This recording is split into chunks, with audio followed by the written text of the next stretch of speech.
hours are normally conducted by the National Weather Service every Wednesday between 11 a.m. and noon.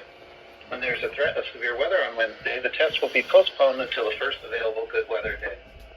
Reception of this broadcast and the warning alarm will vary at any given location. This variability, normally more noticeable at greater distances from the transmitter, will occur even though you are using a good quality receiver in perfect working condition. The tone alert will be activated for selected watches warnings affecting the following counts: the Indiana, Porter, LaPorte, St. Joseph, Elkhart, LaGrange, Tibet, Stark, Marshall, Kosciuszko, Noble, DeKalb, Whitley, Allen, Miami, Wabash,